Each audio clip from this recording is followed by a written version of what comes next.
কিছু নতুন শিখি। তো দেখো, যারা এসএসসি জিডির এক্সাম দিয়েছিল এবং অ্যান্সার কিউ চলে এসেছে এবং যাদের কম নম্বর এসেছিলো, যাদের 80 এসছে জেনারেল থেকে, পশ্চিমবঙ্গের কথা বলছি আমি, 80, 85, 75, তারা কিন্তু ফিজিক্যালে যেতই না, একদম 100% যেত না। যারা মেসেজ করেছে তাদের মধ্যে 80, 85, 75ই রয়েছে। তো তারা আমাকে, দেখো আমি এই খবরটা তো 2 ঘন্টা আগেই টেলিগ্রামে পোস্ট করে দিয়েছিলাম, এই যে ভ্যাকেন্সি ইনক্রিজ হয়েছে সেটা।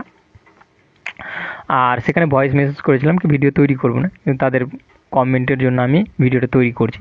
দেখো কন্ডিশনটা বোঝে না, ভালো করে বোঝে নাও।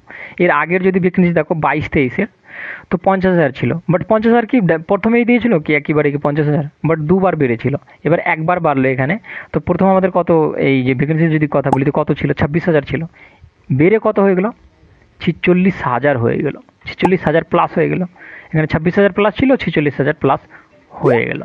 এবার এর ফিজিক্যালের পরেও ভ্যাকেন্সি যদি বাড়ে, 5,000 বাড়লো বা 10,000 বাড়লো, তখন 60 চলে যাবে 15,000 যদি বাড়লো, 60 যদি চলে যায়, 55,000 চলে যায়, তখন যারা 75 পেয়েছে, 80 পেয়েছে, তাদের আফসোস করা ছাড়া আর কোনো কিছু থাকবে না। কারণ তারা অলরেডি রান করেই না।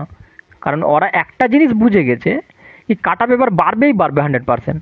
বাট এটা জানতোই না কি এতগুলো ভ্যাকেন্সি বাড়বে। মানে একটা যে ইচ্ছা থাকে না কি এতটা বাড়তে পারে, 5,000 বাড়তে পারে, 10,000 বাড়তে পারে। বাট এখানে দেখো 26,000 ভ্যাকেন্সি রয়েছে, আর বেড়েছে কত?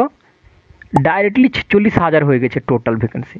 প্রথম টোটাল ভ্যাকেন্সি 26,000 প্লাস ছিল, আর এখন টোটাল ভ্যাকেন্সি 46,000 প্লাস হয়ে গেছে। এবং ফিজিক্যালের পরেও যদি বাড়ে, তখন কিন্তু ভ্যাকেন্সিটা কত যেতে পারে? 50,000 প্লাস হতে পারে, 55,000 হতে পারে, 60,000 হতে পারে। কারণ এর আগে আমরা দেখলাম 22-23-এর যেটা ছিল 50,000, দুবার ভ্যাকেন্সি বেড়েছিল।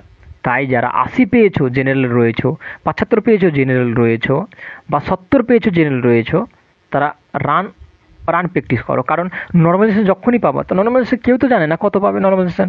4ও পেতে পারে, 10ও পেতে পারে, 15ও পেতে পারে। নর্মালাইজেশন যারা প্রথম এক্সাম দিয়েছে তারা তো 15ও পেতে পারে, 20ও পেতে পারে, সেটা তো কেউই জানে না।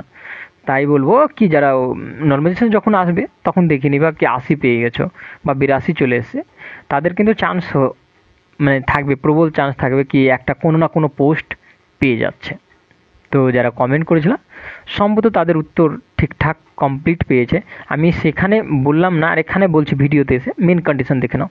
সে আগে যদি দেখবা তো 2বার ভ্যাকেন্সি বেড়েছিল, এরপরেও যদি ভ্যাকেন্সি বাড়ে, কারণ কেউ ভাবতে পারেনি কখনো 26,000 থেকে 46,000 হবে।